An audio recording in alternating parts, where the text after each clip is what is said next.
কই গো আজকে দুপুরে কি রান্না করব? আজকে খিচুড়ি করে দাও, কলাইয়ের ডালের খিচুড়ি। আর সঙ্গে কি ভাজা? পাঁপড় ভাজা, বেগুন ভাজা। আর দীপ কি খাবে? আমি খাবো পাপড় ভাজা। ওকে। তো কর্তা মশাইয়ের যখন ইচ্ছে খিচুড়ি খাওয়ার, তখন তো তার আবদার রাখতেই হবে। কিন্তু বেগুন ভাজা খাওয়ার আবদারটা রাখা গেল না, বাড়িতে বেগুন নাই, তাই কাঁচা কলা আর কচু আমি ভাজা করছি। এখানে শাশুড়ি মা ভাজা হবে, তাই সবজিগুলো কেটে নিচ্ছে।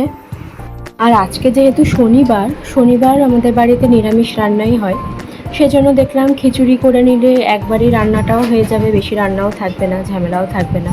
আর কলাই ডালের খিচুড়ি কিন্তু টেস্ট খুবই সুন্দর হয়। যারা কলাই ডাল খেতে ভালোবাসো তাদের কলাই ডাল খিচুড়িটা কিন্তু খুবই ভালো লাগবে। কলাই ডাল আর চাল কিন্তু সম পরিমাণে নিতে হবে, যতটা ডাল নিতে হবে ততটা পরিমাণেই কিন্তু চাল নিতে হবে, তাহলে খিচুড়ির টেস্টটা ভালো হয়। আমি ভাজা কলাই ডাল নিয়েছি, আর যেহেতু ডালটা সেদ্ধ হতে একটু টাইম লাগে, সেজন্য ডালটা ভালো করে ধুয়ে নিয়েছি। এবার একটু কুকারে সিটি মেরে নেব। ডালটার মধ্যে পরিমাণ মতো জল দিতে হবে, একটু লবণ, একটু হলুদ আর কাঁচা সর্ষের তেল। তারপর 4-5টা সিটি মেরে নিলেই হবে। আর ডালটা আধ সেদ্ধ হলেই হবে, তারপর আবার চালে ডালে তো সেদ্ধ হবেই। আর এই কলাই ডালের খিচুড়িটা আমার ঠাম্মা খুব ভালো করে। এখন ঠাম্মার বয়স হয়ে গেছে, আমি অতটা ভালো খিচুড়ি করতে পেরেছি কিনা আমি জানি না। খিচুড়িটা আমার মা আমার ঠাম্মার কাছ থেকে শিখেছে, আমি আমার মায়ের কাছ থেকে শিখেছি। তো এইটাই ট্র্যাডিশনাল ওয়েতে এটা চলছে। তো কলাই ডালের খিচুড়িটা আমার খেতে খুব ভালো লাগে, সেই জন্য আমি এটা মাঝে মধ্যেই রান্না করি। আর এই কলাই ডালের খিচুড়িতে বেশি মশলাপাতিও লাগে না।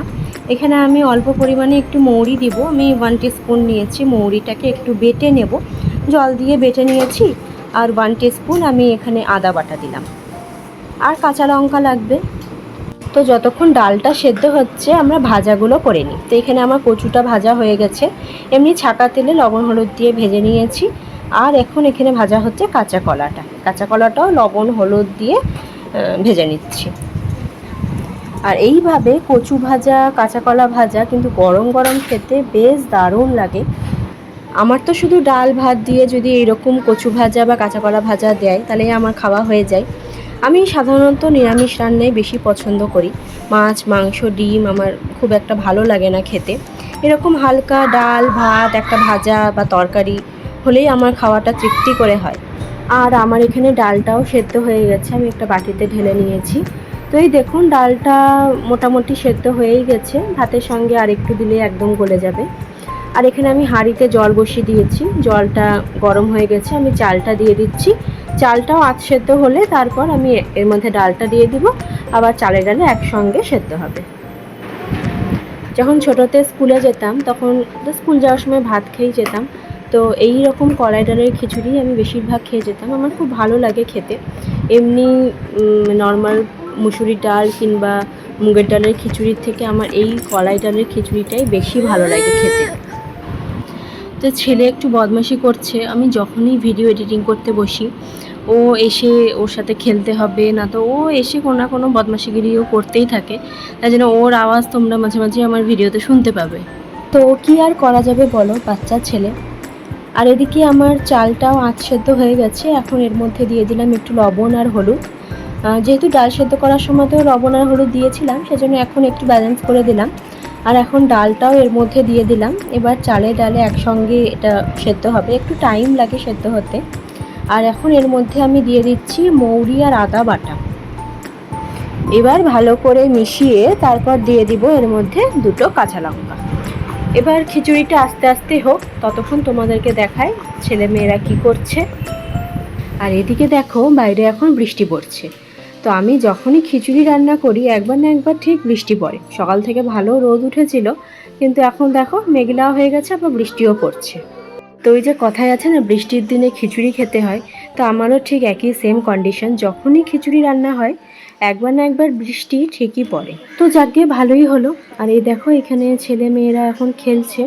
ছেলে সব খেলনা, যত রকমের ওর খেলনা আছে, গাড়ি, স্পাইডারম্যান, সবকে ও সাজিয়েছে খাটে লাইন করে। দেখো কি সুন্দর লাইন করে সাজিয়েছে, দিয়ে এখন খেলছে। আর মেয়ে এখন করছে আঁকা। ও আঁকতে ভীষণ ভালোবাসে। ও যখনই ও ফাঁকা সময় পায়, এমনিতে তো অত সময় পায় না, স্কুল থাকে, পড়া থাকে, তো এমনিতে যখনই ও সময় পায় ও আঁকা খাতা বার করে আঁকতে বসে যায়। ওর বয়সের তুলনায় ও কিন্তু ছবিগুলো ভালোই আঁকে। ও এবার সাথে পড়বে, তো দেখো ছবিগুলো কিন্তু দেখতে খুব সুন্দর। ও সবই কিন্তু নিজে এঁকেছে এগুলো।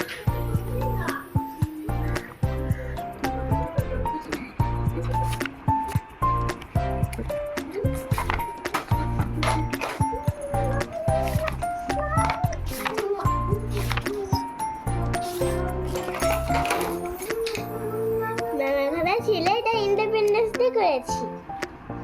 তো এবার চলো খিচুড়িটা দেখা যাক। খিচুড়িটাও আমার হয়ে এসছে, একটু রাখলে ঠান্ডা হলে একদম জমে যাবে।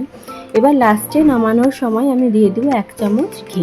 ঘিয়ের পরিমাণটা একটু বেশি দিতে হবে, কারণ যেহেতু এতে কোনো মশলাপাতিও সেরকম পড়েনি, ঘিয়ের সেন্টটাই ভালো লাগে। তো ঘি দিয়ে এবার ঢাকা দিয়ে রেখে দেবো, তাহলে গন্ধটা ভালো থাকে। তো এবার কুটুর বাবা আসলে সবাই একসঙ্গে আমরা খেতে বসবো। তো এই দেখো আমাদের খিচুড়িটা কিন্তু অনেকটাই জমে গেছে, কিন্তু গরম আছে এখনও। আর কুটুর বাবাও চলে এসছে, আমি এখন সবার খাবার বার করছি। তো গরম গরম খিচুড়ি, তার সঙ্গে কচু ভাজা, কাঁচা কলা ভাজা, আলুটার ভাজা হয়নি। আলু ভাজা হলে বেশ ভালোই হতো দেখছি, তো আলুটার ভাজার টাইম হয়নি। কিন্তু আমি সঙ্গে করেছি পাঁপড় পোড়া, বড় পাঁপড় যেগুলো হয় সেগুলোকে আমি একটা পুড়িয়েছি। তো পাঁপড় পোড়া খেতে কিন্তু ভালোই লাগে, আর যেহেতু দুরকম ভাজা হয়েছিল সেজন্য একটা পাঁপড় পোড়া করেছি। আর সঙ্গে আছে আচার। আমার কিন্তু কেনা পাঁচমিশালি টক আচারগুলো খেতে খুব ভালো লাগে, ওর বাবারও খুব পছন্দ। তো আজকে দুপুরের লাঞ্চ আমাদের খিচুড়ি, কলাই ডালের খিচুড়ি, কচু ভাজা, কাঁচা কলা ভাজা, পাঁপড় পোড়া আর আচার। এরকম কম্বিনেশন তোমাদের কার কার পছন্দ সবাই কিন্তু কমেন্টে জানিও। আর কলাই ডালের খিচুড়ি কিন্তু এরকমভাবে রান্না করলে খেতেও খুব ভালো লাগে, আর একদম তেল মশলা কম, সিম্পল রান্না, তাড়াতাড়িও হয়ে যায়। তাহলে তোমরাও সবাই ট্রাই করো, আর কেমন লাগলো কমেন্টে জানিও। তাহলে আজকের ভিডিও এখানেই শেষ করছি, দেখা হবে নেক্সট ভিডিওতে। সবাই ভালো থেকো, পাশে থেকো, আর যারা এখনও চ্যানেলটি সাবস্ক্রাইব করোনি তারা ঝটপট চ্যানেলটা সাবস্ক্রাইব করে দাও।